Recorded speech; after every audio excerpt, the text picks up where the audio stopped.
नमस्कार। और इस नई चर्चा में बहुत बहुत स्वागत है।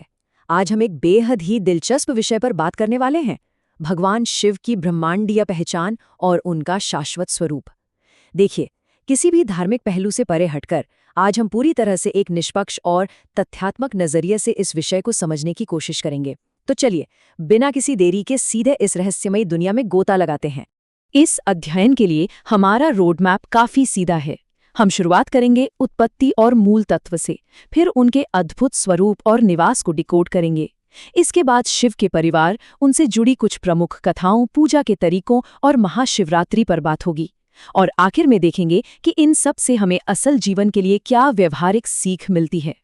तो सबसे पहले बात करते हैं हमारी पहली कड़ी की, उत्पत्ति और तत्व, स्वयंभू की अवधारणा। हिंदू धर्म के सबसे प्रमुख देवताओं में से एक शिव को महादेव, भोलेनाथ, नटराज और शंकर जैसे अनगिनत नामों से पुकारा जाता है। और दिलचस्प बात यह है कि हर एक नाम उनके एक बिल्कुल अलग और गहरे पहलू को सामने लाता है। अगर हम त्रिमूर्ति की बात करें, ब्रह्मा, विष्णु और महेश, तो शिव की भूमिका संहारकर्ता यानी विनाश और परिवर्तन की है।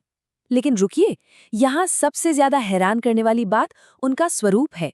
उन्हें अजन्मा माना गया है, यानी अनादि और अनंत। इसका सीधा सा मतलब है कि इस ब्रह्मांड के अस्तित्व में आने से भी बहुत बहुत पहले से उनका अस्तित्व है। जरा सोच कर देखिए, कितनी गहरी बात है ये। और यहीं पर स्वयंभू शब्द का महत्व सामने आता है। स्वयंभू का अर्थ है जो अजन्मा है, जो अपने आप प्रकट हुआ है, जिसका न कोई आरंभ है और न ही कोई अंत। तो यहाँ समझने वाली सबसे अहम बात यह है कि भगवान शिव को किसी भी सामान्य क्रोनोलॉजिकल टाइमलाइन में या समय की किसी भी सीमा में बांधा ही नहीं जा सकता। वो तो समय की इस पूरी अवधारणा से ही परे हैं।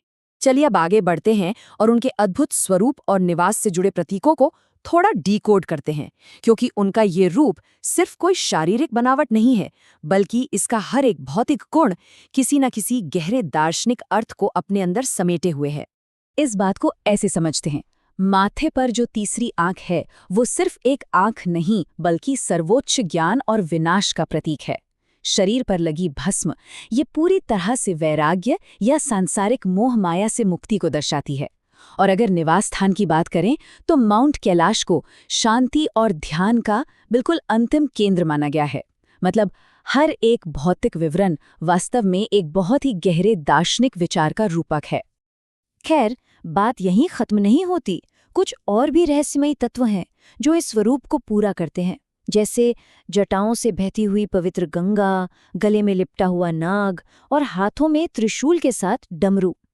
ये सारी चीजें मिलकर महादेव की उस अचूक और शक्तिशाली छवि को बनाती हैं, जिसका जिक्र हमारे मूल स्रोतों में बार बार मिलता है। अब इस एकांतवासी और वैरागी छवि से थोड़ा आगे निकलते हैं और शिव के परिवार की तरफ चलते हैं, जो प्रेम और शक्ति का एक अनूठा संगम है। सच कहूं तो यहाँ एक बहुत ही कमाल का विरोधाभास देखने को मिलता है। एक तरफ तो वो एक ब्रह्मांडीय संहारक हैं, विनाश और पूर्ण वैराग्य के देवता, लेकिन वहीं दूसरी तरफ वो एक बहुत ही ग्राउंडेड पारिवारिक व्यक्ति भी हैं। पत्नी पार्वती और बेटे गणेश तथा कार्तिकेय के साथ उनका यह परिवार सिर्फ कुछ लोगों का समूह नहीं है। असल में यह प्रेम, संतुलन और अपार शक्ति का एक बहुत ही बेहतरीन और आदर्श प्रतीक माना जाता है। अब समय है ईश्वरीय कार्यों यानी उन प्रमुख कथाओं पर नजर डालने का, जो सिर्फ पुरानी कहानियां भर नहीं है, बल्कि ब्रह्मांडीय घटनाओं का बहुत ही नाटकीय वर्णन करती हैं। आइए इनमें से 3 सबसे प्रमुख घटनाओं को समझते हैं। शुरुआत करते हैं समुद्र मंथन की उस बेहद मशहूर कथा से। जब देवताओं और असुरों ने मिलकर समुद्र को मथा तो उसकी गहराइयों से एक ऐसा जानलेवा विष निकला जो पूरे ब्रह्मांड को पल भर में खत्म कर सकता था। तब इस पूरी सृष्टि को बचाने के लिए शिव ने आगे आकर उस विष को पी लिया और उसे अपने गले में ही रोक लिया।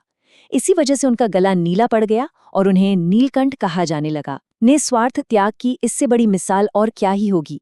इसके बाद बात आती है तांडव नृत्य की।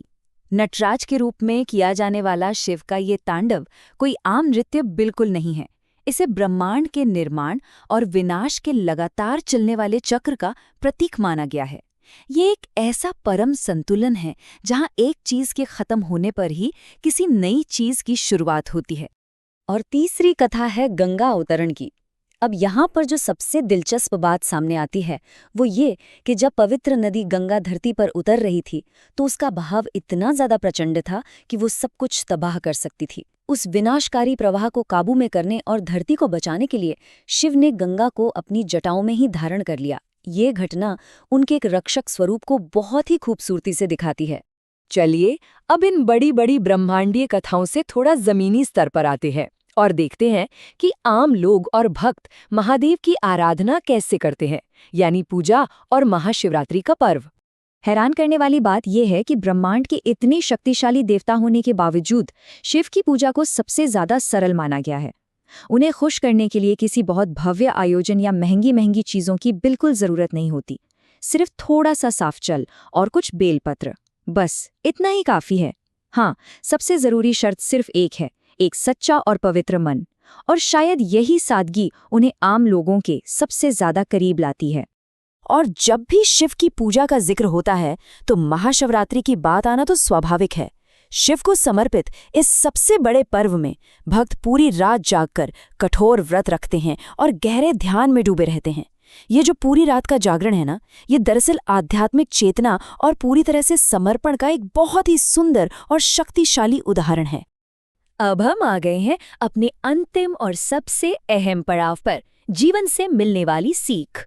तो सोचने वाली बात यह है कि अब तक हमने जो भी पौराणिक और आध्यात्मिक बातें जानी, उनका हमारे आज के इस मॉडर्न जीवन में क्या काम है। आइए इन शिक्षाओं को एक साथ पिरोकर देखते हैं। असल में शिव की जीवन दर्शन से कई बहुत ही कमाल की बातें सीखी जा सकती हैं। पहली, सादगी में महानता खोजना। जल और बेलपत्र जैसी साधारण चीजों को अपनाना हमें यही सिखाता है। दूसरी सीख है क्रोध पर नियंत्रण रखना। संघारक होने के बावजूद उनका जो शांत स्वरूप है वो हमें गजब का संयम सिखाता है। तीसरी बात, ध्यान और आत्मज्ञान का महत्व, जो उनके एकांतवास में साफ झलकता है। और चौथी और सबसे आखिरी बात, अच्छाई को बचाने के लिए बुराई का विनाश करना जरूरी है। देखा जाए तो आज के समय में भी ये इंसानी व्यवहार के लिए बहुत ही जरूरी जीवन मूल्य हैं। तो अपनी इस चर्चा को खत्म करते हुए एक बहुत ही गहरा सवाल छोड़कर जा रहे हैं, जिस पर जरूर विचार किया जाना चाहिए।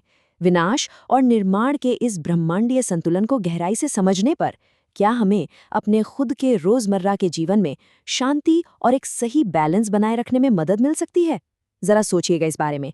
इसी विचार के साथ आज के इस अध्ययन को यहीं विराम देते हैं। ज्ञान की इस खोज को हमेशा ऐसे ही जारी रखें।